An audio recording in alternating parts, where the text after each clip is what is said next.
एक समय दक्ष प्रजापति ने बहुत बड़ा यज्ञ रचा और यज्ञ में सारे देवताओं को आमंत्रण दिया। सारे देवताओं को आमंत्रण दिया, लेकिन शिव जी के पास कोई भी संदेशा नहीं पहुंचा। अरे भाई, शिव जी से झगड़ा हुआ था, न भेजते। लेकिन पुत्री से तो झगड़ा नहीं हुआ था, कम से कम पुत्री को ही बुला लेते। लेकिन शिव के पीछे अपनी पुत्री का भी परित्याग कर दिया दक्ष प्रजापति ने। अब समय नजदीक आया, सभी देवगण अपने अपने विमानों से चल पड़े।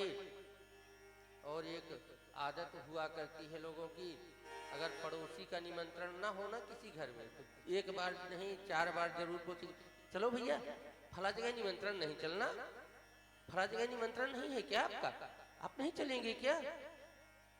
अब सारे लोग कैलाश से ही गुजर रहे हैं और मैया से बार बार पूछ रहे हैं, मैया आपके पिताजी के यहाँ इतना बड़ा यज्ञ हो रहा है, आप अभी चल नहीं रही? मैया ने कहा, आ रही हूँ, थोड़ा सा तैयारी में देर है। अब वो क्या बताएं कि मेरे को तो जानकारी ही नहीं मिली। जब बहुत देर हो गई, बहुत लोगों ने कहा, मैया भोलेनाथ के पास पहुंची और भोलेनाथ से अनुनय विनय करने लगी। ये भोलेनाथ, ऐसा कभी हो ही नहीं सकता कि पिता मुझे निमंत्रण न भेजें। हो सकता है संदेश वाहक कहीं रास्ते में अटक गया हो, डाक व्यवस्थाएं हैं, कहीं डाकिया ना पाया हो, रास्ते में ही निमंत्रण अटक गया होगा। ऐसा तो नहीं हो सकता कि मेरा निमंत्रण ही ना हो। भोलेनाथ ने कहा, देवी जी मानती क्यों नहीं हो?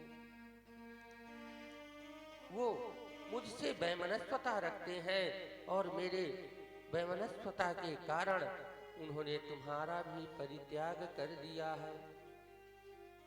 मैया ने कहा, आप मानते नहीं भोलेनाथ, मुझे जाने दीजिए, मैं जाती हूँ, अभी झगड़ा करूंगी पिताजी से कि आपने मुझे निमंत्रण क्यों नहीं दिया और भोलेनाथ के पास संदेशा क्यों नहीं भेजा। मैं पहुंचते ही तुरंत संदेश वाहक भेजती हूँ और आप भी तुरंत तैयार होकर के आ जाइए।